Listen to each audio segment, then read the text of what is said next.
The Institute of System Science was formed about 30 years ago, and it was part of the National University of Singapore, and we are a specialty institute.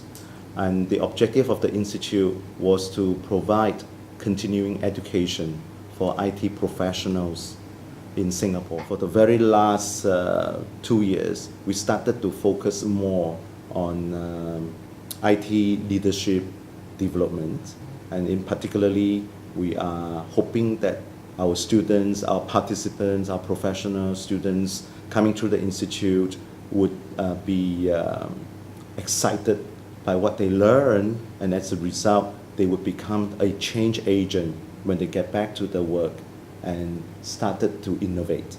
You and I gone through technology training. Myself is a computer scientist, and it was very vertical. It's about computer science. And people started to realize that you need to have business domain knowledge. You need to be conversant with businesses, understand your bosses, your business, your users' reasons, objective, and so on. So therefore, there's a need to be a little bit more horizontal. So when you put the horizontal with the vertical, they call it the T-shape. Imagine there's an accountant going through an IT program that the accountant himself is a competent programmer, system analyst, and project manager after the 11 months. And then go back to do what? Joint IT software accounting packages sales force or support. Imagine the person equipped with two knowledge. Now, T-shape beside added on with the so-called business knowledge, you also need to have soft skill. One of the soft skill, obviously, we all know is about communication. First of all, I totally agree there's a need for a T-shape, and we all know, right? We go through life, we know that you cannot be just vertical, just know one very well.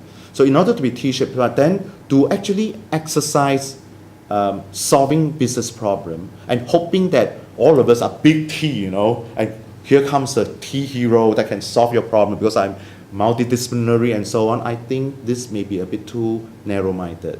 So therefore, partly because hard to have a big T. All of us can have assuming all of them are good in one discipline, so we have a very big I. In order to have the T, the so-called other discipline, I often believe it's a small little horizontal T, rather than a big horizontal T. And sometimes why we cannot be a real big T is personality, background. We know that a lot of computer people who are really introverts, they really do not like to talk too much. And no point to try to force them to talk, would be hard. We need to help them to be a little bit more communicative for sure. But to assume that they could be an excellent communicator, I think we are really, wasting energy to do that. So how then do you solve the problem? And it's nothing new, it's classical. You form the team, right? You can have multiple T-shape together, they are big T, right? And it's so common. That's why you have sales in the real world, you have a technical people, you have a salesman who knows a little bit of technical things, right? And the two of them become a sales force, and they can be very successful. You have to team them up. So no point to overemphasize that both of them could be a good salesman and could be a support, no point in my opinion. So I'm cautious people trying to build real and searching for the real final realization of the T and start changing too much of the program, because given a 4 years program, 3 years program, it's really hard to have someone trained and on the run in the industry become a real T, I personally don't believe it. No harm tried it.